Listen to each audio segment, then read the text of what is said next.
Dārgie brāļi un māsas, es esmu priecīgs jūs sveikt šajā kongresa dienā.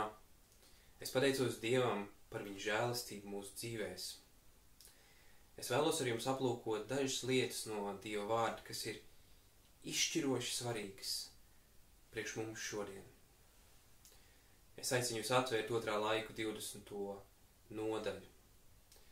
Un mēs tur lasām, ka Jūdas ķēniņš Jehošafats saņem ziņu, ka moabieši un amonieši ar vēl citiem nāk, lai karotu pret Jūdu. To dzirdot ķēniņš izbijās un apņēmās meklēt to kungu.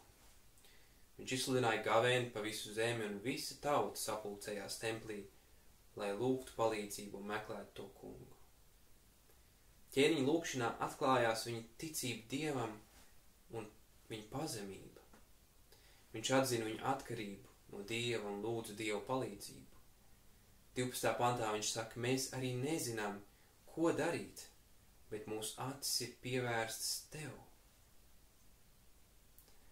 Šajā izšķirošā brīdī visa Dieva draudze ir pazemojusies tā kunga priekšā. Katrs pārbaudot savu sirdi un meklējot kungu. Un atbildot uz viņu ticību, Dievs izrauga vienu vīru, Levītu, un piepild viņu ar savu svēto garu. Un Dievs runā caur viņu. Kā reaģē ķēniņš, kad tas viss notiek? Viņš varētu teikt, es arī esmu Dieva kalps, es arī esmu iesvētīts, kāpēc Dievs nerunā caur mani? Viņš varēja pieņemt un viņš varēja noraidīt vīru, ko Dievs sūtīja viņu vidū. Bet cik skaista ticība atklājās ķēniņa rīcībā. Viņš saka, klausiet mani Jūda un Jeruzalemes iedzīvotāji, ticiet uz to kungu savu Dievu, tad jūs pastāvēsiet, ticiet viņa praviešiem, tad jums labi izdosies. Ķēniņš Jehošafats mudina, iedrošina mūs ticēt tam, kur Dievs sūta. Mans draugs, kāda būtu tava reakcija, ja Dievs šodien sūtītu kādu savu kalpu pie tevis? Vai tu šodien atklāts tikpat skaistu ticību pret Dievu sūtīto, kā ķēniņš Jehošafats? Matej 23:37 Jēzum bija kādi stingri vārdi sakām Jeruzalemes iedzīvotājiem. Jēzus teica, Jeruzalem, Jeruzalem, tu, kas nokauj praviešus un nomētā ar akmeņiem tos, kas pie tevis sūtīti.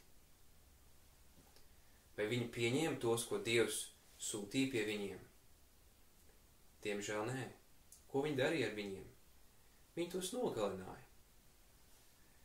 Vai tu un es, vai mēs šodien esam vairāk gatavi uzņemt tos, ko Dievs sūta, kā Jeruzalemes iedzīvotāji? Ja nē, tad arī mums būs jādalās viņu iznākumā. Vai tev ir Jehošafata ticība? Viņš iedrošināja tautu ticēt tam, ko Dievs sūtīja. Vai Jēzum šodien nav jāraud arī par mums, kā viņš raudāja par Jeruzalemi? Jo tie nezināja, kas viņu glābšanai ir nepieciešams. Jēzus turpina, cik reižu es esmu gribējis sapulcināt ap sevi tavus bērnus, kā vista sapulcina savus cālīšus apakš saviem spārniem, bet jūs negribējāt. Cik skumji vārdi. Tālāk Dieva gara iedvesmots apostols Jānis raksta par savu paudzi. Gaisma spīd tumsībā, bet tumsība to neuzņēma. Atceramies, šīs nav lietas, ko Dievs saka par pagāniem. Par tiem, kas nepazīst patiesību, par tiem, kam nav Dieva vārda atklāsme, par tiem, kas nezin, kur ir patiesā sabatdiena, par tiem, kas neizšķir, kas ir šķīsts un nešķīsts. Šīs ir lietas, ko Dieva vārds saka, mēs varētu teikt, par tiem, kas ir adventisti mūsdienās. Par tiem, kam ir visas šīs lietas, par tiem, kam ir šī izpratne. Un jautājums ir, kā lai es šodien sagatavoju savu dzīvi, savu sirdi, savu prātu, lai pieņemtu tos Dievu kalpus, ko Dievs sūta. Jēzus Kristus Jāņa 6:29 saka, tas ir Dieva darbs, ka jūs ticat tam, ko viņš ir sūtījis. Vai tev ir ticība kā Jehošafatam? Vai arī tu vēlies drosmīgi nostāties, ticot Dievam un ticot tiem, ko viņš sūta?